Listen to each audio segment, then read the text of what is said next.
los factores suelen ser muy terrenales. Les dije, cuando vayamos...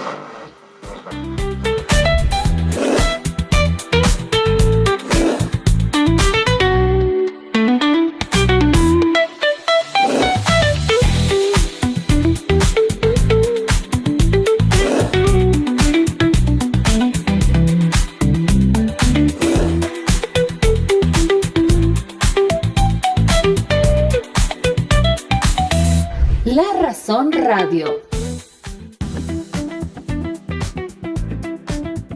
¿Cómo están? Buenos días, bienvenidas y bienvenidos. Esto es La Razón Radio.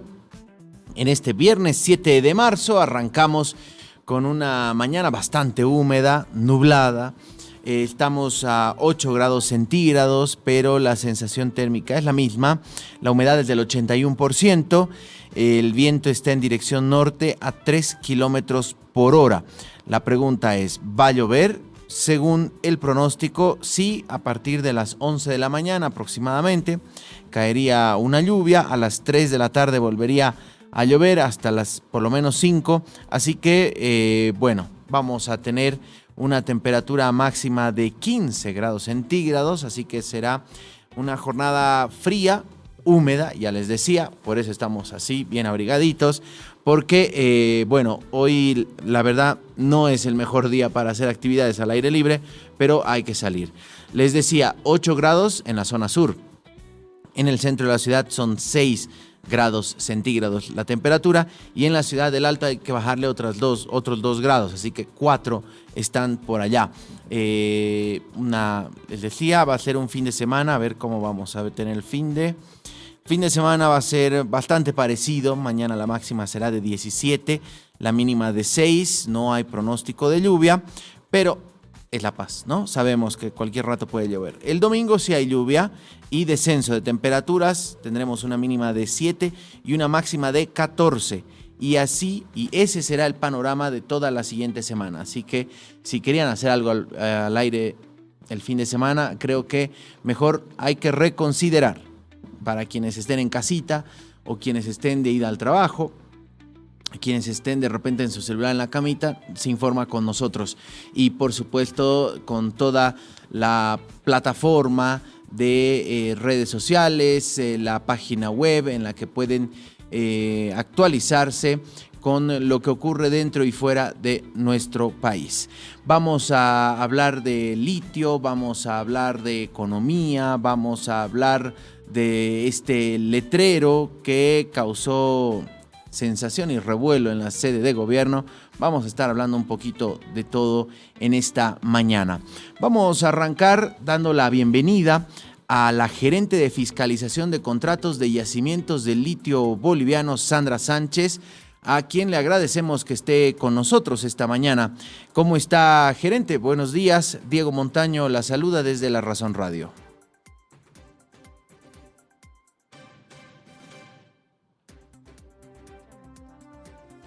Bien, vamos a ver ahorita de corregir este tema. Lo decíamos ayer, nosotros como medio de comunicación, siempre que vamos a escuchamos las diferentes voces, las diferentes campanas. Hemos tenido al presidente del Comité Cívico Potosinista, el señor Pérez, que nos mencionaba las observaciones que tienen respecto a los 2 contratos que firmó YLB con empresas extranjeras para la explotación directa del litio. Ahora vamos a escuchar la otra campana de yacimientos de litio boliviano y agradecemos que nos acompañe esta mañana porque nuestra intención es esta, escuchar las versiones y poder entregar a la población, a nuestra audiencia, lo más concreta posible la información. Sandra Sánchez, gerente de fiscalización de contratos de YLB. ¿Cómo está? Buenos días. Diego Montaño la saluda. Muy buenos días, Diego. Muy buenos días a toda tu audiencia. No sé si me están escuchando bien ahora. Perfecto. Ahora sí. Ok. Bueno, como tú dices, se han estado lanzando varias premisas acerca de los contratos. Una de ellas que ha sido fundamental es el hecho de que no deberían tratarse estos contratos de industrialización del litio durante el gobierno del presidente Arce. Y creo que esto es importante igual aclarar que este proceso no ha comenzado el anterior año, es un proceso que viene de una convocatoria internacional pública el 2021, ¿no? Donde se han presentado varias empresas, se ha ido avanzando año tras año en la revisión de su solvencia económica, su solvencia técnica, presentaciones de estudios que han tenido que hacer las empresas también para validar que conocen sobre el sector. Entonces, ha sido un camino largo que se ha tenido y después, posteriormente, el ingreso a la negociación de un contrato que igual ha tenido varios meses en los que se han sentado la empresa ILB a cerrar los términos de un contrato, acordarlos, y con esto hemos durado básicamente casi 3 años y medio, ¿no? Entonces el contrato está listo justo al momento en que estamos en un año, digamos, electoral, pero no es un proyecto político, ¿no? Es un proyecto productivo, económico para el país. Estamos hablando de un contrato de alrededor de 30 años, es decir, que va a trascender gobiernos, ¿no? Este gobierno, el siguiente y los que van a venir, es como ha sucedido en hidrocarburos, ¿no? Gerente, Hidrocarburos viene de 1990 y se han cosechado todos los ingresos en periodos que han sido entre el 2010, 2015. ¿No? Entonces, así es es, el señora modelo de Sánchez, industria extractiva. eso quiere decir que, por ejemplo, si arrancase este proyecto ahora, recién veríamos la cosecha de aquí a 10, 15 años. Porque usted ponía el ejemplo de los hidrocarburos y lo que ocurrió en la década de los 90 y las regalías. Mira, si empezamos el proyecto este año, estamos hablando de que año en el cual se va a hacer el diseño de la planta. Posteriormente son 2 años para la construcción de la planta y alrededor de 3 años, ¿no? Ahí hay un rango entre que puede ser 1 año, 2, 3 años para la estabilización de la planta, donde ya tendríamos una producción de 35.000 toneladas de carbonato de litio urano batería puestas para la exportación. Entonces sí, estamos hablando de que de acá por lo menos a unos 4 años vamos a tener recién un producto para vender y que nos empiece a ingresar un flujo de dinero. Ahora, Cuanto más retrasamos este periodo, también más retrasamos el poder tener estos ingresos. una de las observaciones de diferentes voces, desde Fruitcast, pasando por el diputado Roca, por Comcipo, que lejos están estos tres, por algunos mencionar, de coincidir o de coordinar ciertas observaciones. Algunas de las observaciones tenían que ver con, por ejemplo, el costo operativo de una tonelada de carbonato de litio, decían que iba a ser aproximadamente $15,000 según los contratos. Y el precio internacional está alrededor de $10,000, $12,000. Es decir, ya habría ahí una pérdida de 3,000. O sea, ya vamos menos 3,000 por tonelada de carbonato de litio. ¿Esto usted nos puede aclarar si es así o de dónde sacan esto, tanto estas autoridades como dirigentes, estos datos? Sí, la verdad es que no sé de dónde consiguen los datos. Nosotros trabajamos sobre la base de todos los estudios de factibilidad que vamos avanzando con las empresas. En este caso, por ejemplo, CBC, la empresa china, tiene una proyección de precio de costos totales que van entre los $4,800 hasta una banda de 6,000, ¿no? Como máximo estaríamos hablando. Si hablamos de un precio de 10,000 o 12,000 dólares, tenemos un margen de ganancia alrededor del 100%. Ahora, ese monto que usted nos dice, entre 4,000 y 6,000 dólares, ¿incluye esos $1,700 que hay que pagar por tonelada de carbonato de litio por el servicio que nos van a prestar? Porque no es que nosotros lo vamos a hacer, o ILB, sino lo van a hacer ellos. Y eso incluye también el interés, que mencionaban que el interés de la deuda es de alrededor del 12%. Incluye el costo de la licencia de la tecnología, que eso es lo que nos están cobrando, un monto de $1,700 por tonelada. Y el interés no es del 12%, como ya se ha aclarado en varios momentos. Este es un supuesto que se ha tomado para la evaluación financiera de escenarios, ¿no? Evidentemente, nuestra proyección es que el interés esté rondando a cerca del 7% para abajo. Más o menos es lo que estaríamos esperando con las proyecciones hoy que hay, con las tasas de bonos del Tesoro de Estados Unidos, las tasas libres de riesgo, aumentando un spread de riesgo para el financiador también. Estamos entre esos escenarios manejando, pero sí, el costo que me preguntas estaría incluyendo esto. Ahora, cuando usted menciona el tema del interés, que la idea es que sea de 7% para abajo, pero según los anexos del contrato, que entendemos forman parte del contrato, un anexo dice que se debe hacer una cotización con 3 bancos internacionales. Haciendo esa cotización con 3 bancos internacionales se saca un promedio del interés y ese es el interés que tiene que pagar ILB. Ahora, en ese sentido, mientras más suba el riesgo país, por ejemplo, yendo al porque es eso, entendemos que sobre eso se basa la banca internacional para dar más, menos crédito, cobrar más, menos interés a un país. El riesgo país, nosotros estamos ocupando el segundo lugar en este momento en la región. Mientras más suba, más el interés, es decir, este año puede ser, por ejemplo, 7%, al año puede ser 10% porque está peor la situación. Efectivamente, para las tasas de interés se toma en cuenta el riesgo país, pero se toma en una ponderación, ¿no? También se toma en cuenta el riesgo del proyecto.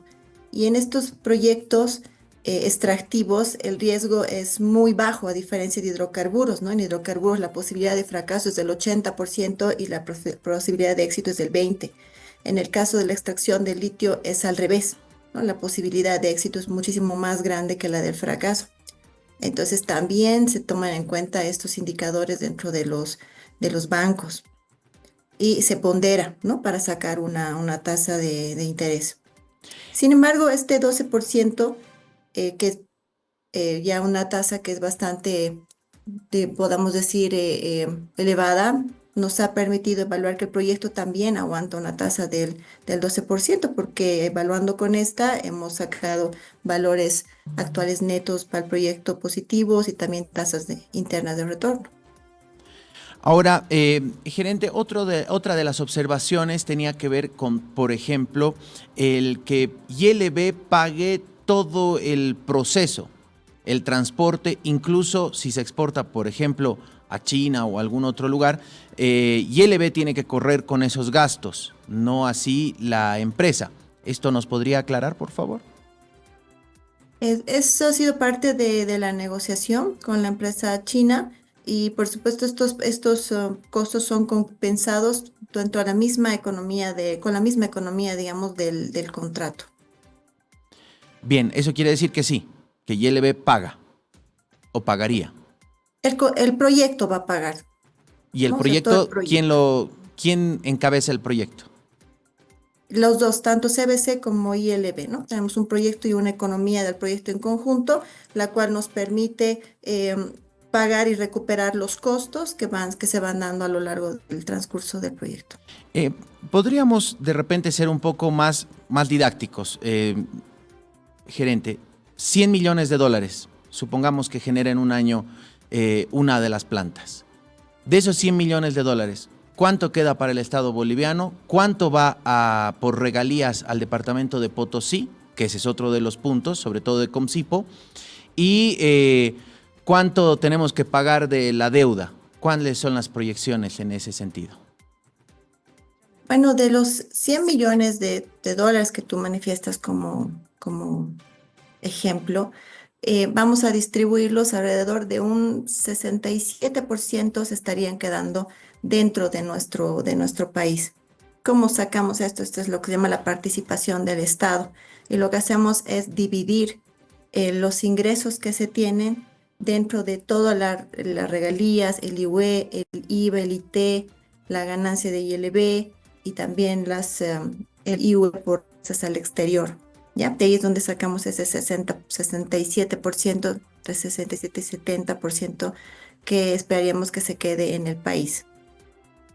Bien, lo demás entendemos que sería prácticamente para la empresa extranjera o es también para estos costos de flete, del transporte internacional del producto? Mira, como en cualquier negocio, una persona que va a invertir, lo que quiere es recuperar su inversión y tener una ganancia. Entonces, este 30% restante vendría a ser esa parte, la recuperación de su inversión y una ganancia por el servicio. Ahora, de este 67-70% que usted menciona se quedaría en nuestro país, ¿cómo está distribuido? ¿Cuánto más o menos es ganancia pura? Porque entendemos que hay tema de impuestos, hay tema de la generación, diríamos, de la economía regional, que puede aportar de alguna u otra manera directa o indirecta, pero ¿cuánto se queda en líquido después de pagar todo, más o menos, según las proyecciones? Entendemos que no puede haber un número cerrado porque las cotizaciones internacionales del carbonato de litio hacen variar todo, pero más o menos debe haber estimaciones y escenarios. Exacto, como manifiestas tenemos diferentes escenarios. Por ejemplo, estamos hablando en regalías en que estamos entre unos 800 o 900 millones de dólares que debería entrar para la región de Potosí, los municipios. En una recaudación indirecta, ya cuando hablamos del IUE, ganancia de ILB, remesas al exterior, estamos hablando de entre unos 11.000 y 13.000 millones de dólares que deberían quedar en el país. Pero estos, digamos, solo son la parte, digamos, fiscal, ¿no? La recaudación. Ahí tenemos que sumarle todo el impacto económico del movimiento que va a causar el ingreso de la inversión. Hablamos de 1.030 millones de dólares que van a entrar al país progresivamente durante los primeros 3 años, que efectivamente van a causar un impacto de generación de empleo, ¿no? Entonces, se van a requerir servicios de construcción, servicios hoteleros, transporte. También, por supuesto, las universidades van a tener también un movimiento porque necesitamos profesionales que vayan a cubrir la demanda de la empresa. El personal que tiene que tener la empresa es en un máximo un 15% extranjero, eso dice la ley laboral. El restante tiene que ser personal boliviano. Entonces tenemos que empezar a capacitar en las universidades para los perfiles que se vayan a requerir. Necesitamos alimentación, alojamiento, servicios legales, servicios de contabilidad, ¿no? Eso es un impacto en la economía, el movimiento económico en Bolivia y también en la localidad, por supuesto. Respecto al personal, ¿no existía ya ese personal? ¿No se había capacitado durante años a cierto tipo de profesionales muy específicos, sobre todo afuera, para ILB? Actualmente esta empresa está viniendo con una tecnología que se llama de extracción directa de litio, ¿no? Es una tecnología que se encuentra patentada y que pocas empresas en el mundo la tienen. Entonces, nuestra gente debe empezar a capacitarse también dentro de la empresa en ese proceso. Por eso cuando decía no hay una transferencia tecnológica, nosotros decíamos, bueno, primero que sí nos van a dar una licencia sublicenciable dentro del proyecto para poder manejar la planta, pero también va a estar 85% como mínimo de nuestro personal capacitándose en el manejo de ese proceso de extracción directa de litio. Gerente, ¿cuántos ejemplos de extracción directa de litio a escala industrial hay en el mundo? Porque ese era otro tema, decían, es prácticamente casi de laboratorio. Bueno, no, ya están en China, por ejemplo, hay también la extracción directa y acá en nuestro país, en la región, podríamos ver el tema de Eramet, que está en Argentina, que ya tiene una planta industrial de extracción directa de litio. Claro que son diferentes tecnologías, ¿no? Cada una maneja una forma, como te digo, y está patentada. En Chile todavía están bajo el método de evaporación, porque las condiciones de su salmuera sí lo permiten, pero sabemos que ya hay varios proyectos en desarrollo, ¿no? Para el tema de EDL también en Chile, pero todavía nada industrial, digamos. Bien, las dos primeras empresas con las que Bolivia ha firmado, CBC de China, Uranium One de Rusia, ¿tienen experiencia en este tema? Porque se había dicho que, por ejemplo, Uranium Group no tenía experiencia en la extracción directa del litio. Sí, en ambas empresas hemos validado básicamente que ellos conocen de esta industria, validamos de que tengan plantas, digamos, ya eh, aplicadas, ¿no? De que sepan la industria, porque sí, es muy complicado trabajar con alguna empresa que sea, no tenga experiencia, ¿no? Por el tema tan delicado que es ambiental. Entonces, sí, validamos que ellos sepan el del trabajo. Una última, gerente. Usted mencionaba una cifra entre 800 y 900 millones de dólares de regalías para el departamento de Potosí, que esa es la estimación. ¿Esto en qué periodo es? ¿900 millones que al año no? ¿O No, los estamos 30 hablando años? por el contrato. Es decir, los 30 años. Al año estaríamos hablando entre unos 35 millones. Todo eso depende mucho del precio, ¿no? A medida que tenemos un precio más alto, también nos beneficiamos de una mayor recaudación. Pero estamos hablando más o menos en promedio entre unos 35 millones, de los cuales 85 van al gobierno departamental de Potosí y 15% va a los municipios.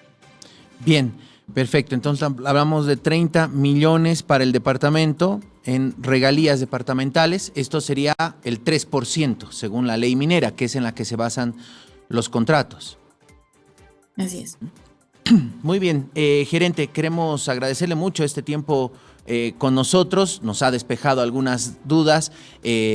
Nosotros vamos a estar con gusto convocándola nuevamente. Para nosotros es importante justamente que se pueda informar de esto, porque la política de nuestro medio es esa: escuchar todas las campanas, ¿no? Y entendemos que la política comunicacional debería ser esa, no agarrar y a última hora cambiarnos las entrevistas o bajarse simplemente. Así que agradecemos mucho que haya estado con nosotros y va a ser hasta otra oportunidad. Gracias a ti, Diego, por la invitación y siempre abiertos a poder discutir sobre el tema. Un abrazo a toda tu audiencia. Gracias. Buenos días. Igualmente. Que tenga buen día. Sandra Sánchez, gerente de fiscalización de contratos de yacimientos de litio bolivianos, a propósito de justamente las declaraciones que también en este espacio ha dado, por ejemplo, el presidente de Comcipo o diferentes voces que rechazaban los contratos de litio. Hablaba de ciertos escenarios de 30 millones de dólares al año de regalías departamentales que se van a distribuir de 85% para la gobernación, 15% para las alcaldías de la región donde justamente se implementaría esta planta. Se prevé que entre un 67 a 70% de los recursos generados por estas plantas de carbonato de litio se queden en territorio nacional.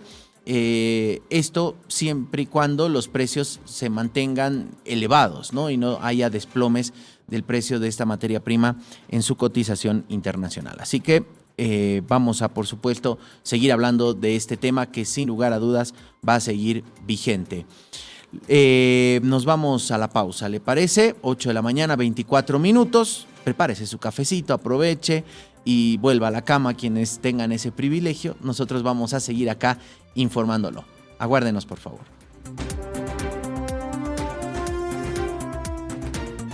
En un momento regresamos con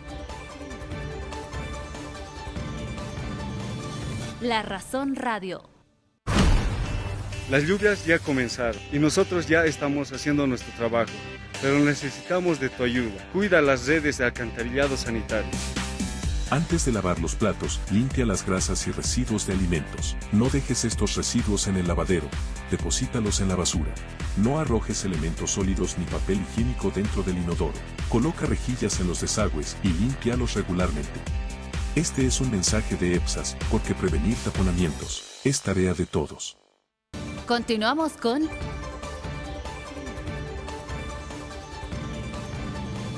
La Razón Radio.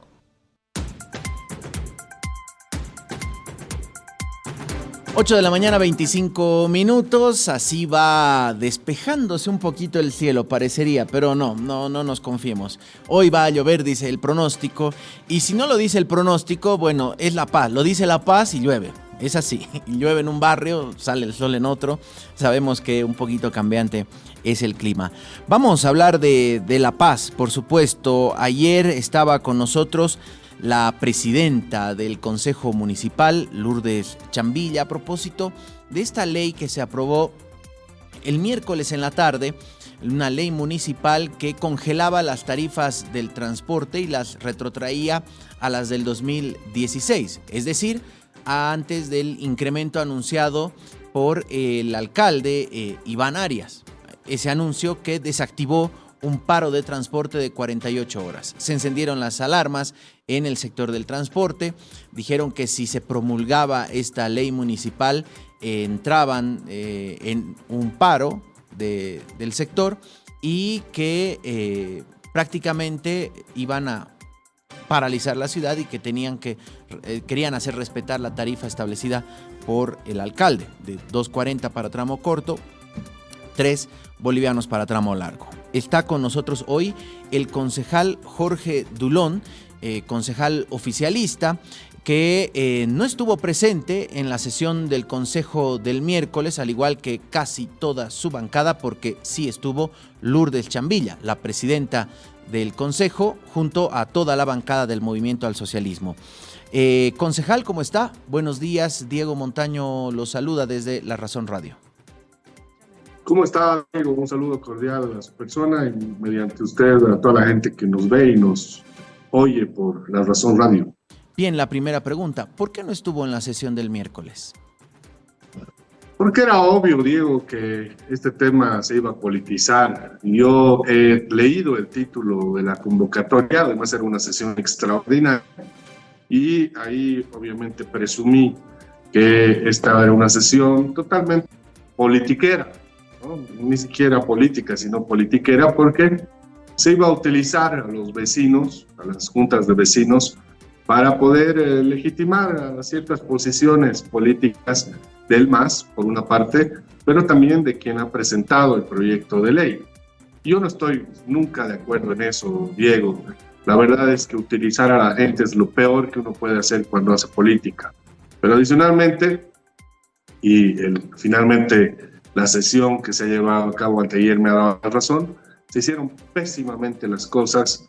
Realmente se ha jugado con no solamente los sentimientos de los vecinos, sino también con la legitimidad que tienen algunas juntas, ¿no es cierto? ¿Por qué digo esto? Porque en realidad el proyecto que se ha presentado antes de ayer en el Pleno ha estado mal concebido, ha estado mal hecho. Por una parte, transgrede la norma municipal y eso los vecinos tienen que saber, porque muchos vecinos piensan que nosotros, los que no hemos estado en la sesión, estamos en contra de ellos. Y eso no es verdad, Diego. En realidad, los vecinos tienen que saber que los han utilizado. ¿Por qué? Porque esa norma, si bien se va a aprobar, yo creo que se puede aprobar, está justamente, como lo dije anteriormente, transgrediendo la norma municipal 015. Establece que la única persona que puede modificar las tarifas es el Ejecutivo Municipal, en este caso el alcalde municipal. Y ahí el Consejo Municipal está haciendo una modificación con esta normativa de las tarifas. Entonces está haciendo lo que se llama usurpación de funciones. Entonces eso se va a revertir, Diego, ¿no? Y se le está mintiendo a la gente, se le está diciendo que los concejales que han aprobado esto y que han estado presentes son los buenos, ¿no? Y que están a favor de los vecinos. Y eso no es verdad. Los están engañando a los vecinos. Yo he puesto ayer en mis redes sociales justamente todos los argumentos que establecí y algunos amigos vecinos me han escrito, me han llamado y me han dicho que yo estaba a favor de los choferes. No, de ninguna manera. Yo no estoy ni a favor de los choferes ni a favor de los vecinos. Yo estoy a favor de la institucionalidad que tiene que respetarse para que funcionen bien las cosas. Lo tercero que ha sucedido, Diego, que es muy complicado y muy preocupante, es que la sesión de antes de ayer no ha sido bien llevada. En realidad se han sentado me imagino, entre amigos, y han comenzado a elucubrar con relación a qué tenía que tener la ley, ¿no? Dialogando, debatiendo, como amigos, reitero, y no ha habido quien pueda sistematizar ordenadamente la ley. Entonces, ¿qué ha sucedido? Ha sucedido que ayer, cuando yo quería conocer el detalle de lo que habían hecho, no había ley, Diego, no existía, en la mañana de ayer no existía la ley. Sí. Hemos preguntado a los asesores y los asesores nos han dicho que nadie se atrevía a sistematizar la ley. ¿Por qué? Porque realmente era una ley irresponsable y además habían pues aportes, entre comillas, de todo el mundo que no eran ordenados. Concejal. Entonces, hasta la noche de ayer, y con esto termino, Diego, Esa hasta era la la noche de pregunta. ayer no se ha mandado al Ejecutivo la ley. Y eso es preocupante también porque si no se ha mandado al Ejecutivo la ley, ¿cómo el Ejecutivo va a observar o no va a observar la ley? Por eso mismo se está engañando a la gente, Diego. Sí, justamente esa era la pregunta, porque ayer la presidenta Chambilla decía, en la tarde vamos a terminar de poner algunos detalles y se lo mandamos al Ejecutivo, a partir de ahí tiene 10 días. Nos dice que hasta anoche el Ejecutivo no ha recibido la ley, no sabemos si ahora, cuando abran ventanilla única, llegará o no este proyecto, de ahí tendrán que correr 10 días o 15 días hábiles tiene, ¿no? El alcalde para promulgar, o 10, perdón. 10. Sí, efectivamente, Diego. No, es para que quede claro y la gente sepa que los están engañando. La ley no llegó hasta anoche. Yo he hecho el seguimiento porque justamente estaba muy preocupado respecto a lo que contenía esa ley. O sea, imagínense, nunca en la historia del Consejo Municipal, se ha hecho tal cosa. Es decir, dar a los asesores de gabinete para que ellos redacten. Normalmente, pues, se da un lineamiento de lo que se ha discutido, se revisa un acta, se revisan los audios de la sesión, etcétera, etcétera, y se hace un seguimiento, ser responsable, pero ellos no lo han hecho. ¿Por qué? Porque han hecho politiquería. Lo que ellos querían visibilizar es que ellos están con la gente, ¿no? Y están en contra de los transportistas. Eso han querido visibilizar. Concejal. Pero les ha salido mal y les va a salir mal, Diego, y esto también hay que subrayarlo. Y después la gente me va a dar la razón y el tiempo me va a dar la razón. ¿Por qué? Porque se han pegado un tiro en el pie. ¿Por qué se han pegado un tiro en el pie? Porque cuando la ley entre en vigencia, ojalá que no, pero si entra en vigencia, se va a corroborar que es ilegal, ¿no? Y ahí seguramente se mandará a las instancias correspondientes para que se verifique esa ilegalidad y finalmente los más perjudicados y los más ilusionados van a ser los vecinos, que ahora obviamente bancan lo que han hecho los concejales del MAS y la presidenta del consejo, pero después van a salir les va a salir el tiro por la culata. Ese es el problema. Concejal, usted mencionaba la sesión y decía, se llamó una sesión para hacer politiquería, había dirigentes de dudosa procedencia, supuestos dirigentes vecinales. Siendo contrafáctico, se dijo lo mismo de la reunión que tuvo el alcalde con dirigentes vecinales, aquel sábado que se rompió el diálogo. Decían algunos del sector del transporte, decían no, todos eran afines al alcalde, es decir, cada uno va llevando dirigentes afines, aparecen dirigentes por doquier y con la agenda propia del alcalde o de la oposición, en este caso del MAS. Sí, mire, yo hace una semana he hablado con el alcalde, porque afortunadamente tengo esa posibilidad, y le he comentado que no tome decisiones bajo presión. Y eso en relación ya a la otra parte. ¿Por qué? Porque si usted recuerda, Diego, el lunes pasado los choferes han amenazado con un paro de 48 horas. Y eso no está bien tampoco. Y yo se lo he dicho al alcalde, no tome decisiones bajo presión. Agote el diálogo. Vea de llegar a un justo diálogo. No es bueno, los vecinos van a protestar, ¿no? Entonces, agote el diálogo en las mesas que han habido. Yo he hecho el seguimiento a las mesas de trabajo y y ha habido una representación legítima, pero lamentablemente no se ha agotado el diálogo, si bien se han agotado puntos importantes, la posibilidad de que no haya trameaje, como la posibilidad de la eficiencia del servicio, como la posibilidad de la tarifa diferenciada. El tema de la tarifa per se, de llegar a un acuerdo, a un justo medio, ni un extremo ni otro, no se pudo llegar y ahí se rompió, recuerda usted, el sábado pasado. Entonces, yo le recomendé al alcalde, le dije, alcalde, no, y el alcalde me dijo, es complicado el tema, y el martes pasado, en la noche, tomó la determinación y hizo las 2 resoluciones para poder establecer las nuevas tarifas. Entonces, en resumen, Diego, y de verdad yo quiero que esto quede claro, es que no debemos tomar decisiones bajo presión. Por una parte, hace una semana y un poquito más, el alcalde ha tomado una decisión bajo presión de los choferes. Y antes de ayer, el Consejo Municipal se ha reunido para poder establecer para poder establecer las tarifas anteriores, también bajo presión. Una presión más política seguramente, pero presión al fin. Entonces, concejal, los bolivianos y los paseños, Diego, estamos acostumbrados a ejercer presión para que sus autoridades tomen decisiones bajo presión, y esa no es la salida, ese no es el camino. concejal, El camino es respetar las instituciones y respetar la norma. usted dice el alcalde tomó una decisión al calor de las presiones. ¿La tarifa de 2.43 se refiere a eso o a qué decisión?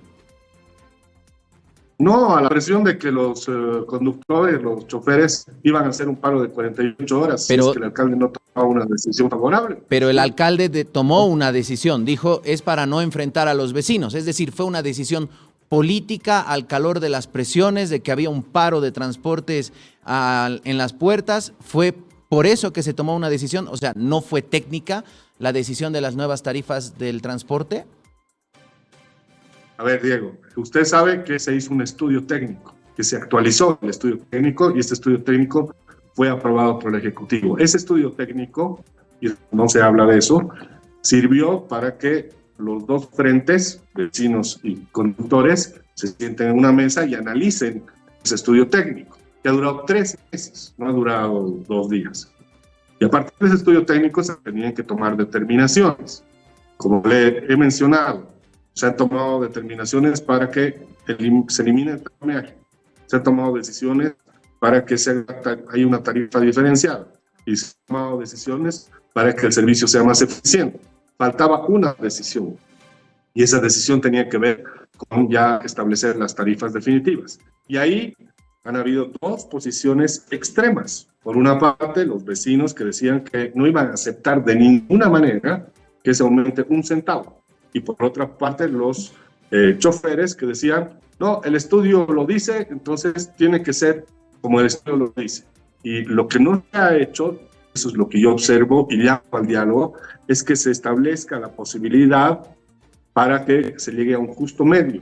Es decir, no aumente ni 1 centavo y que sea el máximo que se aumente en las tarifas. A eso voy yo, y por eso mismo he sugiriendo que se vuelva a llamar al diálogo entre choferes y vecinos para que se establezca este justo medio y volvamos a la normalidad. Porque ahora, ¿qué está pasando, Diego? Está pasando con las juntas de vecinos, y los vecinos dicen, ok, el consejo lo que ha hecho antes de ayer está muy bien, vamos a seguramente promulgar la ley, publicarla, y vamos a volver a las tarifas anteriores. Siendo que, digo entre paréntesis, la ley está mal hecha. Y los conductores dicen, no, nosotros no vamos a permitir eso, y por lo tanto estamos analizando paro. Entonces ahí se ha generado una nueva confrontación y se ha profundizado el conflicto. Sí, concejal, eso es lo que hay que evitar, eso es lo que hay que evitar, justamente a partir de las presiones, tanto de los choferes como también de los vecinos. Concejal, usted hacía referencia al estudio de costos, de tarifas, que le tomó 3 meses a la alcaldía hacer.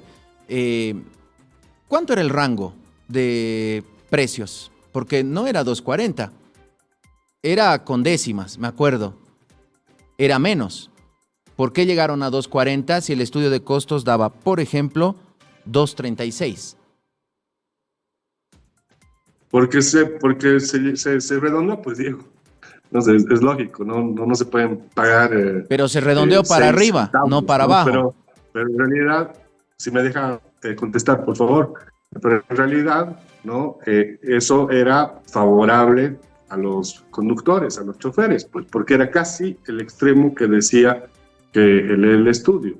En todo caso, el estudio también recomendaba que había una situación económica que estábamos viviendo, coyuntural, complicada, en términos de crisis económica, en términos de inflación y demás, y que eso también se debería tomar en cuenta, ¿no? Pero el estudio era objetivo también en el hecho de que sí habían subido los repuestos, había subido la canasta familiar, etcétera, etcétera. Entonces, de todas maneras, era importante que se considere el aumento de tarifas. Eso además, Diego, no sé si usted tiene conocimiento del estudio, pero también tiene que ver con el estudio del 2016. El 2016, en la gestión de Revilla, se hizo un estudio técnico a través de una empresa privada, de una consultora privada, que establecía también la posibilidad de aumento. ¿Qué es lo que sucedió y qué es lo que se hizo en esa gestión? Lo que se hizo es lo que estoy diciendo, no hay que inventar la pólvora. Ese estudio estableció una tarifa muy alta, por decirlo en términos sencillos. Entonces, ¿qué se hizo? Se sentó a las partes interesadas al diálogo y se dijo, este es el tope, este es el techo, ¿no? Pero, como no hay mejoras en la eficiencia del servicio, como se sigue trameando, como no hay tarifas diferenciadas, entonces lo que vamos a llegar es un justo medio. ¿Están de acuerdo, choferes? Sí, estamos de acuerdo. ¿Están de acuerdo, vecinos? Sí. Pero además hay una condición que tampoco se cumplió, y es el hecho de que se les pidió que se pueda ayudar al control, para que no haya trameaje, para que los precios se cumplan, para que mejore la eficiencia, etcétera, etcétera. Y eso se aplicó 2 meses y después se olvidó.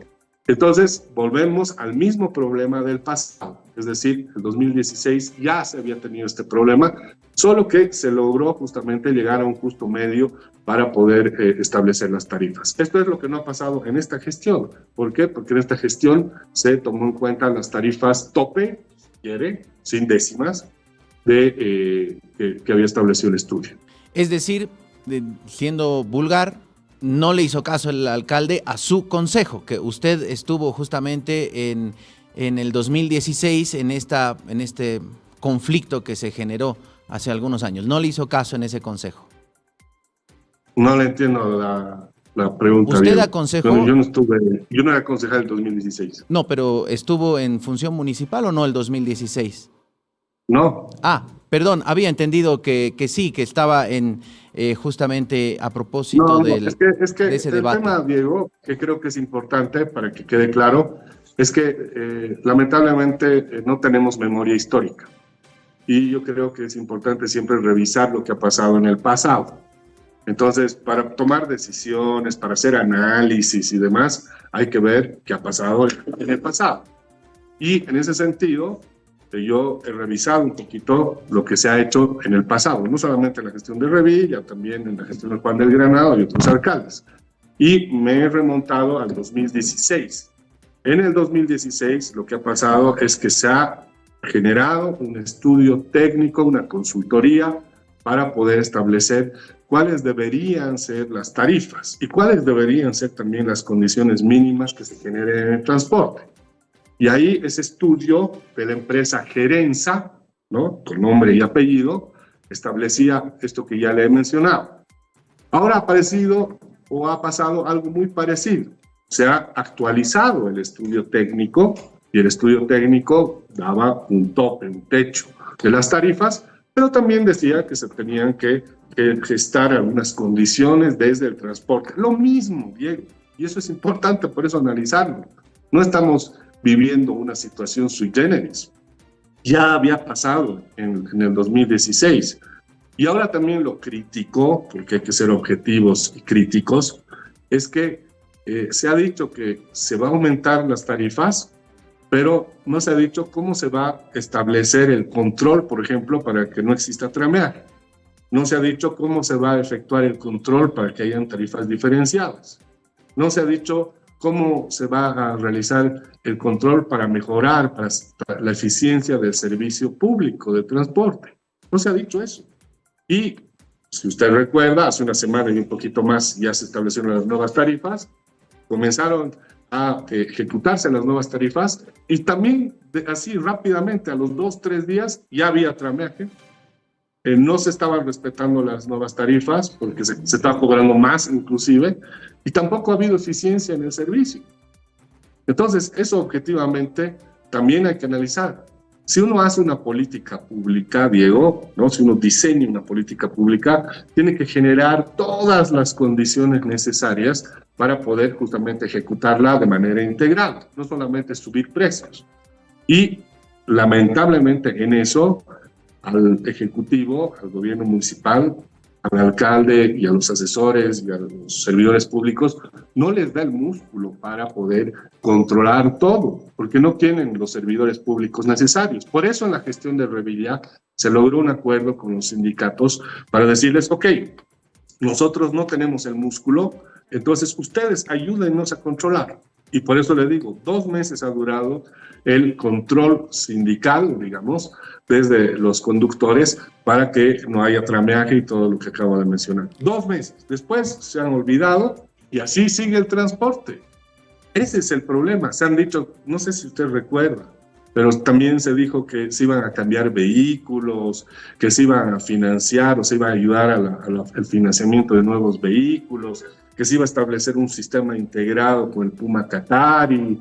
Todo eso se dijo. Sí, ¿no? el Incluso quinto se habló pasajero de también. pintar de un solo color los trufis, los taxis, pero no se hizo absolutamente nada.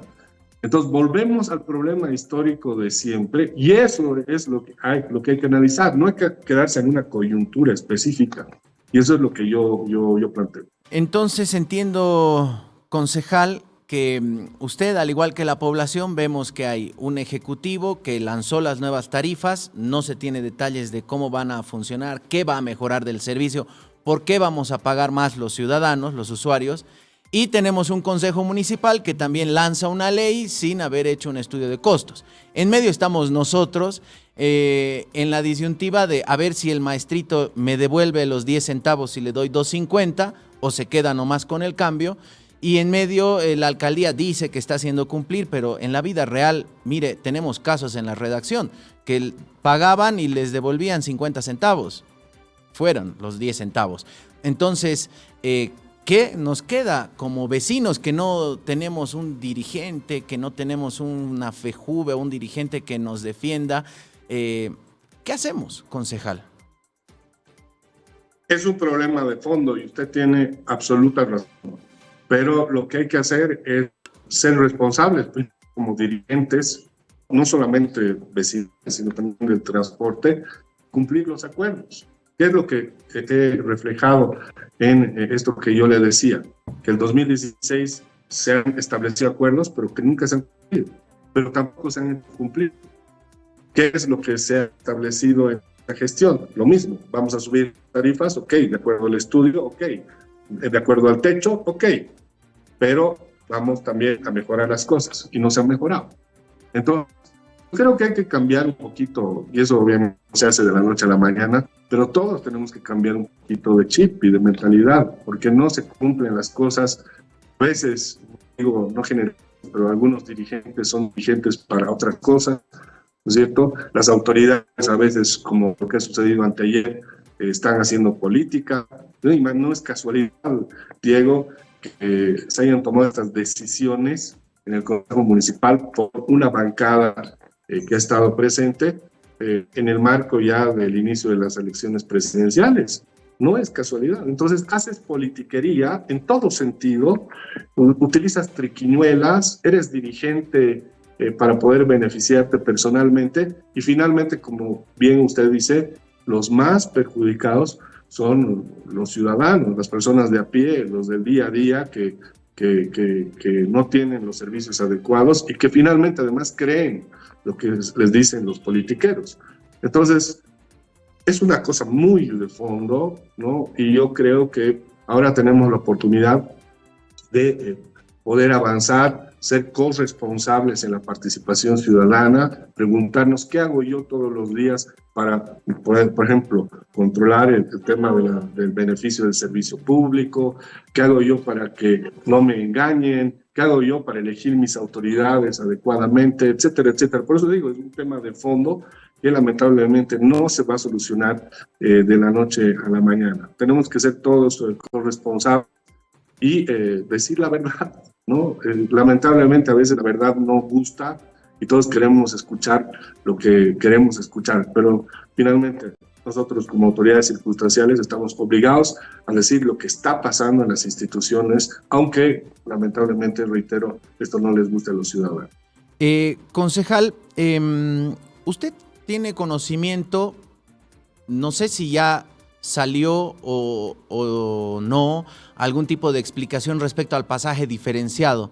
Porque el otro día, Santos Escalante, representante de Chuquiago-Marca, decía, ojo que el pasaje diferenciado para los estudiantes es por horarios, ¿no? Es de 7:30 a 9:30 de la mañana, de 12:30 del mediodía a 14 horas, de 18 a 19:30. Es decir, si un estudiante se indispuso o le dieron libre a media mañana, va a tener que pagar la tarifa plena porque no está en el horario. ¿Tiene algún conocimiento de esto?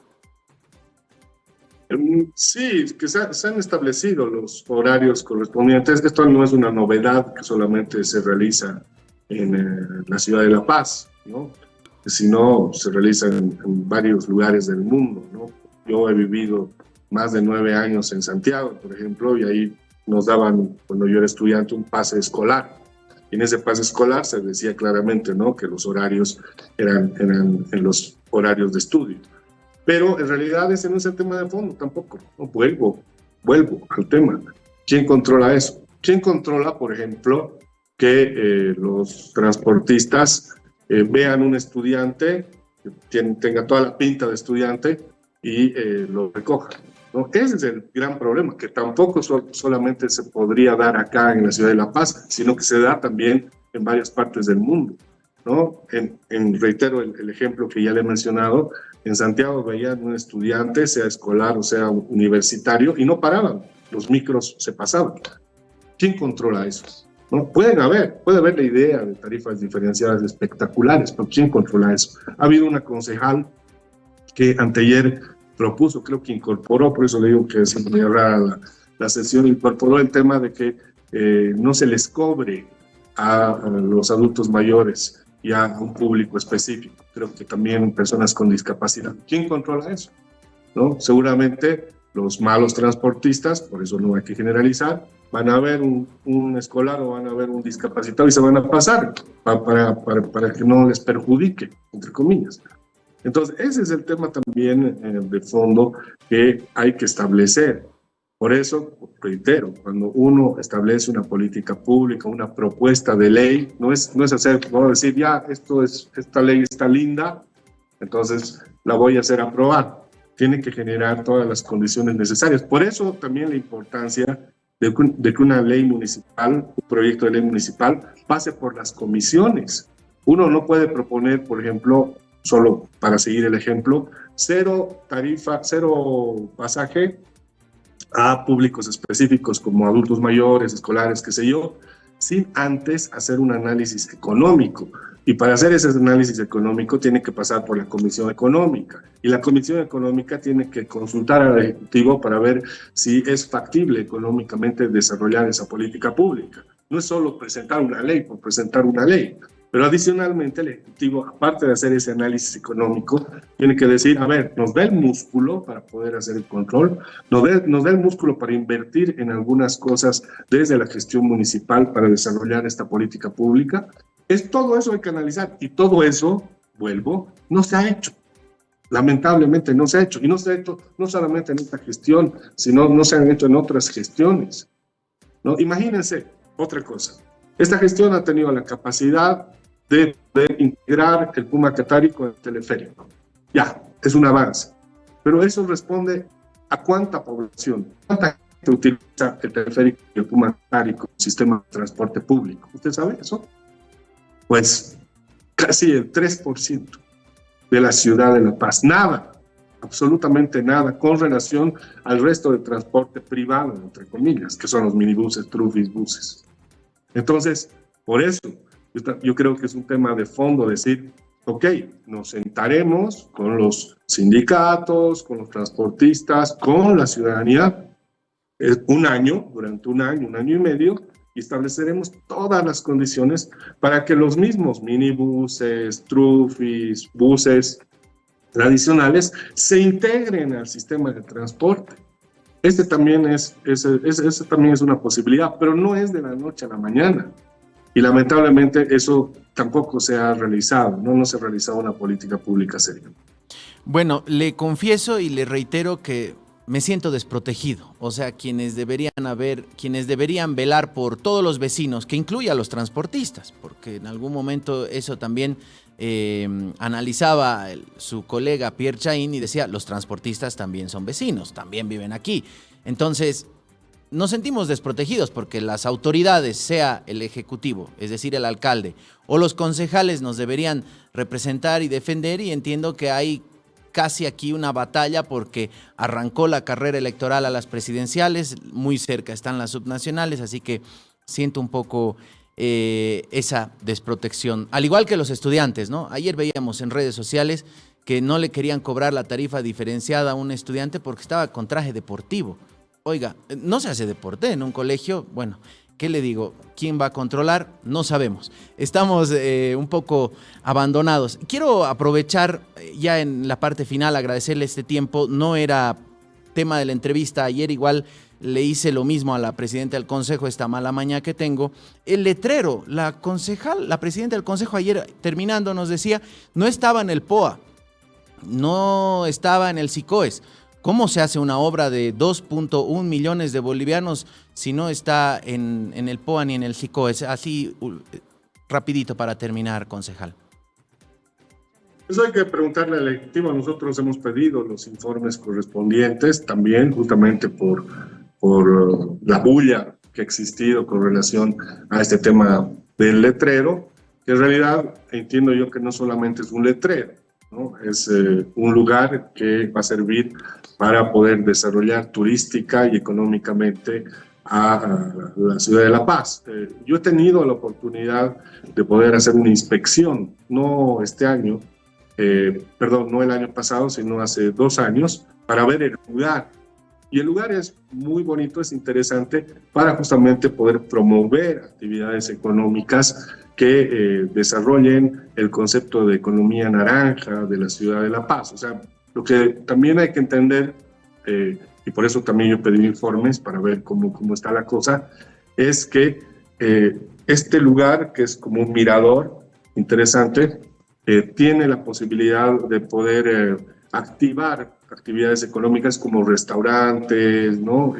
Parques, etcétera, etcétera, lo que se hace también en las ciudades del mundo. Y podemos ver inclusive quita de la ciudad de La Paz a la ciudad de Cochabamba, no sé si usted ha visitado, pero en el lugar del Cristo se ha hecho un restaurante, ¿no? Y ese restaurante es producto del concepto de alianzas público-privadas.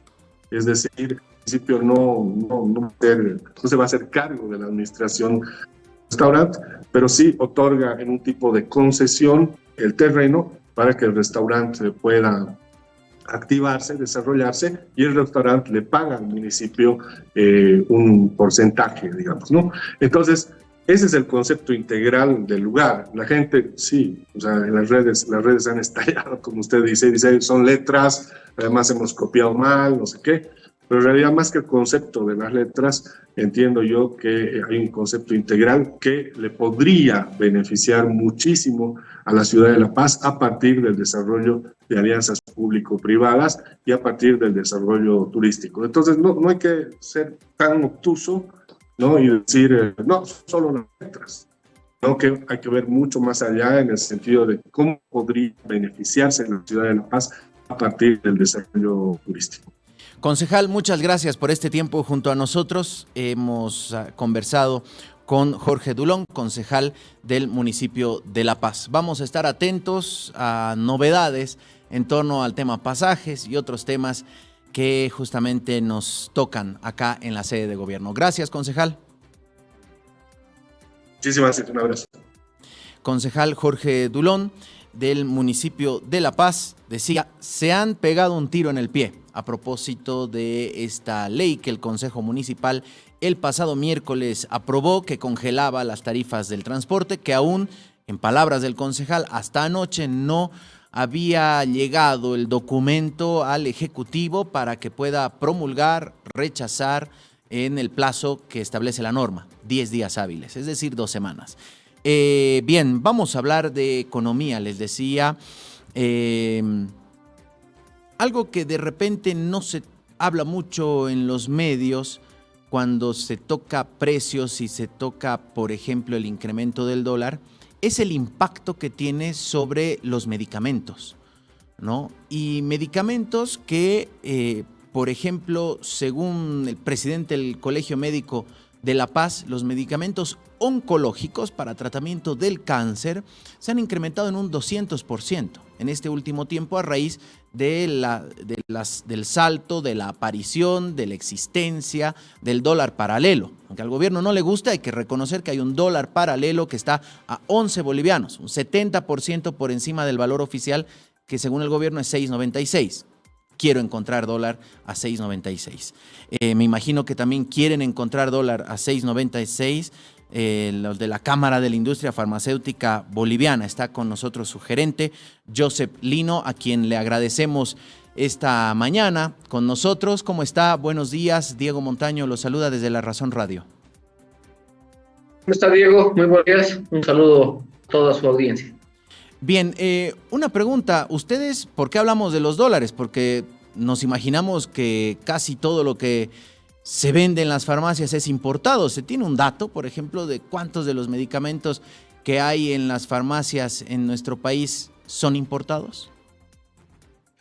Bueno, hay que distinguir, son 2 mercados. Uno es el mercado público institucional y otro es el mercado privado de las farmacias que conocemos, tanto las de barrio como las cadenas. En el mercado público, la industria farmacéutica nacional está alrededor de un 60% en una participación con productos producidos en el país, y en el mercado privado un 40% de participación nuestra. Esto es un tema país, es un tema de apertura a las importaciones, y por eso, bueno, hay una presencia mayoritaria de los importados en el mercado privado. Bien, ¿de qué manera esta escalada del dólar ha afectado al sector? Bueno, somos un sector sensible en temas económicos. Ya lo habíamos advertido el 2023, dificultades en acceder a dólares, y el 2024 también lo habíamos advertido, no solo limitaciones en acceder a dólares, sino sobrecostos en todo lo que es la importación de materias primas para la producción de medicamentos en el país. Y es que lamentablemente más del 90% de las materias primas que se requieren para producir medicamentos vienen del exterior, principalmente China e India, y bueno, pues todos los pagos se tienen que hacer a los proveedores en dólares. Es la moneda de curso que aceptan de pago los proveedores en el exterior. Entonces, cualquier afectación al dólar, por supuesto, nos afecta a nosotros precisamente para adquirir las materias primas a través de esos pagos. Ahora, a partir de este incremento en los insumos que ustedes importan, ¿cuánto subió en promedio el costo de los medicamentos que se producen en el país?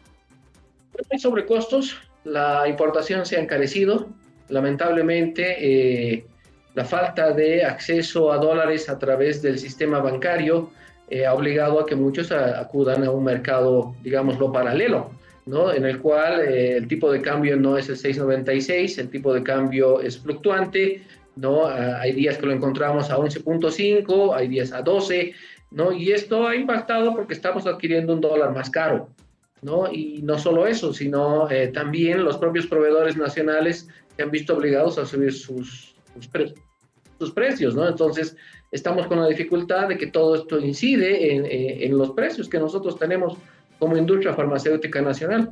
Se han hecho los mayores esfuerzos, se han hecho los mayores ejercicios para que esto no impacte en los precios, pero la verdad es que nos hemos visto superados en esta complicada coyuntura. Hay medicamentos que se han subido en un 50%, en un 70%, pero claro, no hemos llegado a porcentajes como los que mencionaban el presidente del Colegio Médico de un 200%, ¿no? Esto es más un tema de importación, son medicamentos de costo elevado porque, bueno, vienen del exterior, ¿no? Y francamente también Bolivia no es un país atractivo para las importaciones. Ahora, cuando escuchamos autoridades del gobierno referirse al tema dólares, dicen hay dólares, haya disponibilidad. Ustedes como Cámara e Industria Farmacéutica, que es un tema muy sensible que tiene que ver con la salud de la gente, ¿pueden acceder a dólares? No, incluso hemos hecho ejercicios con el Banco Unión, porque ese ha sido el compromiso del ministro de Economía, de que podamos acceder a dólares a través del Banco Unión. Hemos tenido acceso a dólares, pero el acceso ha sido muy reducido. Nosotros necesitamos trimestralmente, para tener un stock que asegure provisión anual, por lo menos 45 millones de dólares, ¿no? Con esos 45 millones de dólares compramos la materia prima, ¿no? Aseguramos un stock de 3 meses y producimos por lo menos durante todo el año, según las necesidades del mercado público y privado.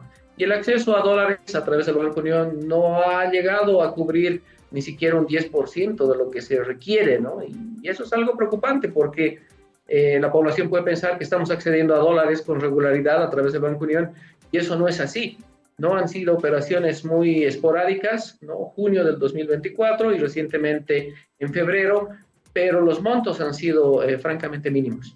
Usted nos decía menos del 10%, así que entendemos que será poquito más de 4 millones de dólares.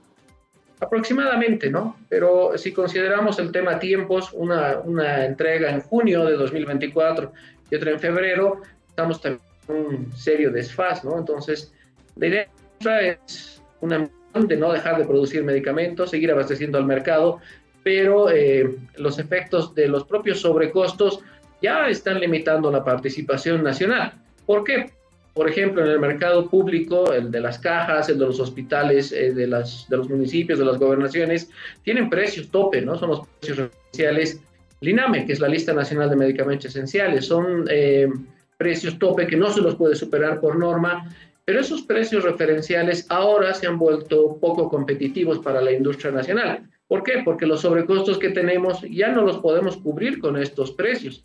Es más, estos precios están sujetos a una subasta, la subasta va bajando los precios y eso limita, desalienta a la propia industria nacional. Por eso al gobierno le habíamos pedido trabajar en estos temas. Si el gobierno no tiene los dólares que nosotros necesitamos, veamos otras medidas, porque el no tener una medida de solución en un corto plazo nos puede llevar a un riesgo de desabastecimiento, que es lo que deberíamos evitar. Se anunció cuando arrancó esta crisis de los dólares que se iba a abrir un banco chino, que se iba a poder empezar a hacer transacciones en yuanes. Usted nos menciona que parte de los insumos los importan de China, otra parte de India. ¿Se ha hecho, por ejemplo, transacciones en yuanes o en otras monedas?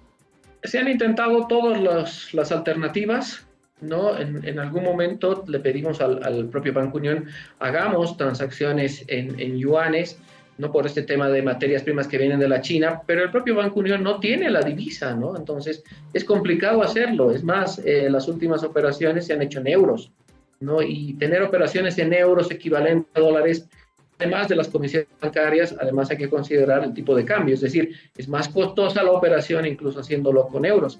Pero el problema a nivel internacional es que tanto yuanes como euros no son las monedas de cambio, ¿no? Es decir, el dólar es la moneda de cambio y hay que acudir de una u otra manera a dólares.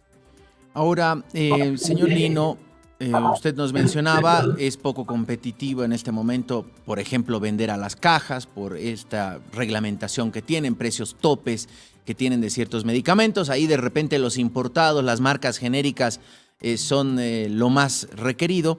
¿Se tiene datos de, por ejemplo, esta crisis de los dólares, de qué manera ha impactado directamente a las industrias farmacéuticas de Bolivia? Es decir, ¿cuánto personal han reducido o algunos laboratorios que se hayan cerrado en estos últimos 2 años desde que estalló la crisis de los dólares? La reducción de la producción. Bueno, el impacto mayor ha sido que la industria no pueda producir las cantidades y los volúmenes que normalmente producimos, ¿no? No hemos afectado al empleo. Somos un sector ejemplo, podríamos decirlo así, porque generamos empleo digno para más de 7,000 familias bolivianas de manera directa y más de 11,000 familias de manera indirecta. No se ha afectado el empleo pero sí estamos seriamente preocupados porque nuestra participación se ha visto limitada. Por ejemplo, nos presentábamos a una licitación a 20, 30 ítems y ahora nos limitamos a presentarnos a 10, a 5, en función a los volúmenes que también nos piden, por ejemplo, las cajas, ¿no? Son grandes volúmenes, hay que tomar previsiones en el proceso productivo y si no tenemos la suficiente materia prima, bueno, tenemos que ir limitando nuestra producción a los ítems de mayor rotación. Como Cámara vemos esto con mucha preocupación porque la idea es generar soberanía productiva en materia de salud, es decir, tener una industria farmacéutica sólida que pueda abastecer la mayor cantidad de las necesidades en salud y en esta situación nos estamos viendo limitados, ¿no? Sí se ha afectado a la producción de medicamentos. Y con esto se ha afectado a los ingresos de las fábricas. Por ende se entiende que hay menos ganancias, menos capacidad de incluso pensar en incremento salarial o aumentar la capacidad o la contratación de personal. ¿Han tenido alguna respuesta por parte del gobierno? ¿Han solicitado ustedes alguna reunión o prácticamente ya se han agotado todas las vías de diálogo? Bueno, siempre hemos estado abiertos al diálogo, seguimos insistiendo en el diálogo, estamos esperando que el ministro de Economía nos reciba, estamos todavía en gestión. Ya decíamos, hay que encontrar alternativas, si no es posible acceder a dólares, ver otras medidas, por ejemplo, pronto pago, porque también hay que recordar que hay muchas instituciones que nos deben, ¿no? Por las provisiones regulares que les hacemos, algunas se toman más de un año en pagarnos, y bueno, francamente el boliviano está perdiendo poder adquisitivo y estos pagos que nosotros recibimos después de un año ya no tienen el mismo valor, entonces ver medidas como estas, las cuales nosotros recibamos un pronto pago y en alguna medida ir aliviando la difícil situación que estamos enfrentando. Estamos abiertos al diálogo, el tema salud es prioritario, siempre vamos a estar dispuestos a analizar alguna medida que nos permita seguir produciendo. Cuando usted menciona instituciones y del pago, ¿son instituciones estatales, Ministerio de Salud, cajas? Sí, hay una diversidad de entidades que nos adeudan desde el nivel municipal, gobernaciones y las cajas también, ¿no? Hay una demora, hay muchos temas ahí que analizar porque se caen licitaciones, cambian autoridades y todo esto genera un ambiente de incertidumbre para nosotros como industria. Lo ideal sería tener condiciones claras, reglas claras, procesos estables y prontos pagos y con eso mantener niveles normales de abastecimiento.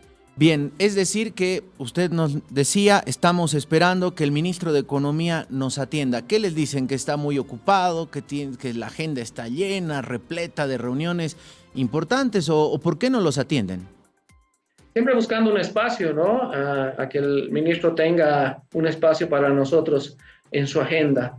Es un tema, entendemos, muy administrativo, ¿no? Aunque siempre lo vamos a recalcar, el tema medicamentos es prioritario por la directa relación con salud, ¿no? Entonces, seguiremos insistiendo, seguiremos pidiendo estas reuniones para tener una pronta solución. Señor Lino, queremos agradecerle mucho este tiempo con nosotros. Nos decía, son más de 7,000 familias que viven de manera directa de la industria farmacéutica boliviana, que tiene muchos laureles. Hay productos emblemas que se producen en nuestro país, más de 11,000 familias que viven de manera indirecta y que bueno, hoy se ven con una situación dramática porque no pueden acceder a los dólares para importar los insumos. Vamos a, como medio de comunicación, estar abiertos a cualquier convocatoria, señor Lino. Cuando tenga tiempo el ministro de Economía nos avisa que se va a reunir y así nosotros hacemos el seguimiento. Gracias. Muchas gracias a ustedes por el espacio y por supuesto los vamos a mantener informados, que sobre todo la población sienta que su industria va a seguir haciendo todos los esfuerzos porque no falten medicamentos en el país. Muchas gracias. Josip Lino, gerente de la Cámara de Industria Farmacéutica Boliviana, estuvo con nosotros.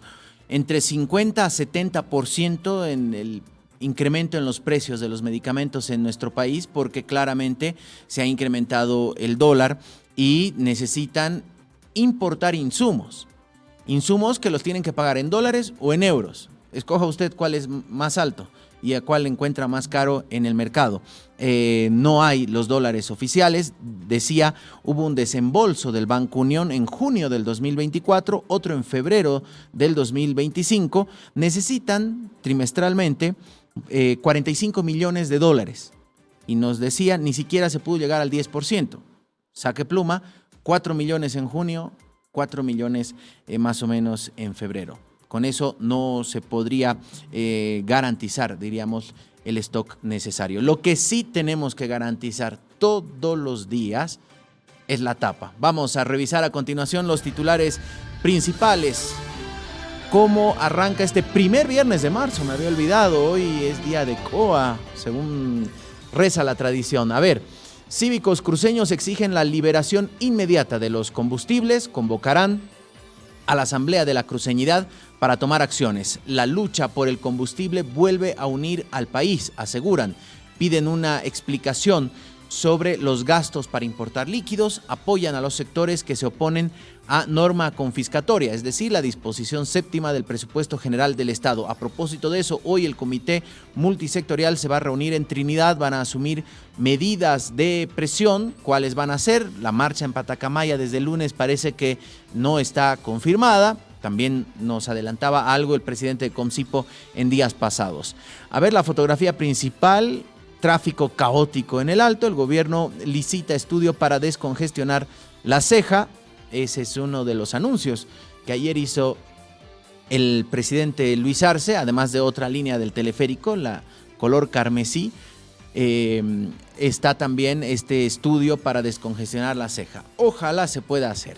En la parte superior, la subapertura, el gobierno abre la posibilidad de retomar las exportaciones de carne de res este mes. Ese es otro tema.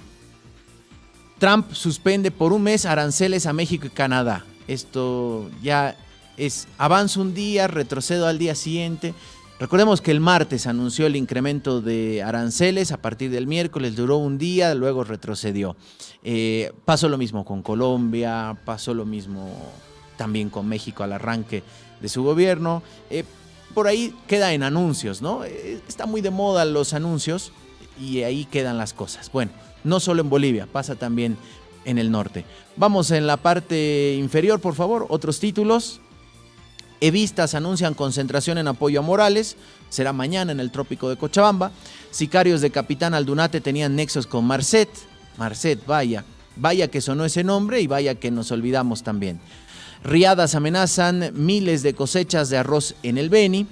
Esta es la denuncia de los productores arroceros, que tendrán además una reunión de emergencia el próximo lunes en el municipio de Montero para tomar acciones y medidas de presión. Por falta de pago hay 2.000 cisternas paradas en 4 países y hay otras tantas en las afueras de la refinería de Palmasola en Santa Cruz. Bien, esto por supuesto aumenta la susceptibilidad y los surtidores empiezan a estallar. Bien, nos hemos pasado hoy, pero bueno, teníamos 3 temas importantes que compartir con ustedes. Por su atención, muchas gracias.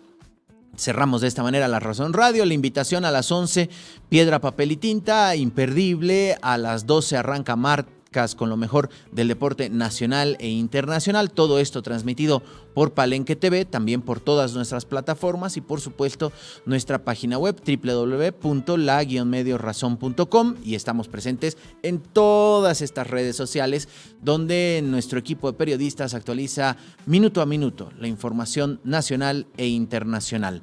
Que tengan un excelente fin de semana. Nos vemos el lunes. Chao.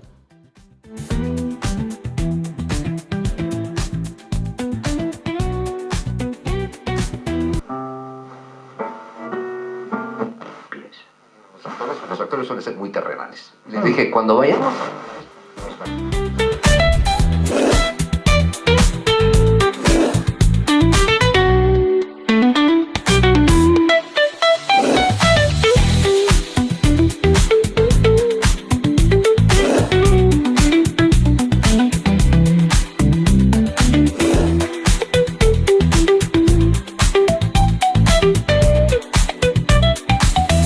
La Razón Radio.